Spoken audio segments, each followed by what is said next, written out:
खाद्य तेलावरील आयात शुल्क कमी करतानाच परदेशातून पिवळ्या वाटाण्याची चालू आर्थिक वर्षात शुल्कमुक्त आयात करण्यास केंद्राने परवानगी दिली।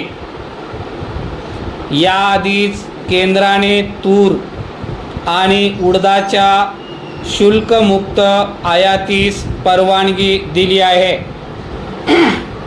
या धोरणामुळे आयात वाढत असून मागील वर्षी विक्रमी 72 लाख टन डाळीची आयात करण्यात आली, ज्यासाठी 46,000 कोटी रुपये खर्च आला।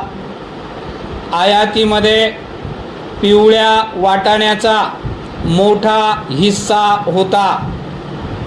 पिवळ्या वाटाण्याचे पीठ करून ते बेसनमध्ये भेसळीसाठी वापरले जाते, ज्यामुळे हरभऱ्याची मागणी कमी होऊन दर पडतात। हरभऱ्यासोबत इतर डाळींचे दरही दबावात येतात। सध्या ऑस्ट्रेलिया, म्यानमार, कॅनडा, रशिया आणि आफ्रिकन देश हे सर्व भारतीय बाजारपेठेवर डोळा ठेवून कडधान्यांची लागवड करीत आहेत। केंद्राने तुरीची आधारभूत किंमत 8,000 रुपये निश्चित केली असली तरी बाजारात 6,300 रुपये दर मिळत आहे। वाढती आयात पाहता त्यामध्ये सुधारणा होण्याची शक्यता नाही। त्यामुळे तूर उत्पादकही पुन्हा सरकारने तूर खरेदी करावी ही मागणी करणार आहेत। परिच्छेद कापसाच्या बाबतीत परिस्थिती वेगळी नाही। नवीन हंगामासाठी आधारभूत किंमत 7,710 रुपये असताना बाजारपेठेत दर 7,000पेक्षा कमी आहे।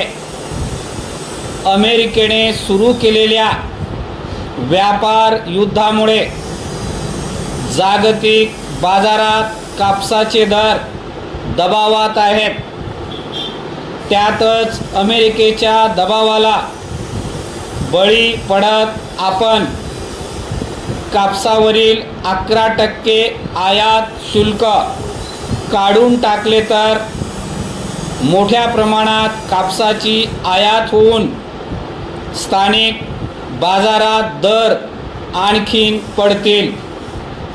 नवीन हंगामात भारतीय कापूस महामंडळाला मोठ्या प्रमाणात कापसाची खरेदी करण्याशिवाय पर्याय नाही। परिच्छेद शेतकऱ्यांना कापूस किमान महामंडळाला विकण्याची किंवा दर वाढण्याची वाट पाहत विक्री लांबण्याचा पर्याय आहे। कांदा उत्पादकांकडे मात्र तो नाही। कांदा नाशवंत असल्याने एका मर्यादेपलीकडे साठवून ठेवता येत नाही। कांद्याचे दर पडल्याने उत्पादक अडचणीत आहेत। त्यांच्या अडचणी सोडविण्यासाठी केंद्राकडून कुठली हालचाल होत नसल्याने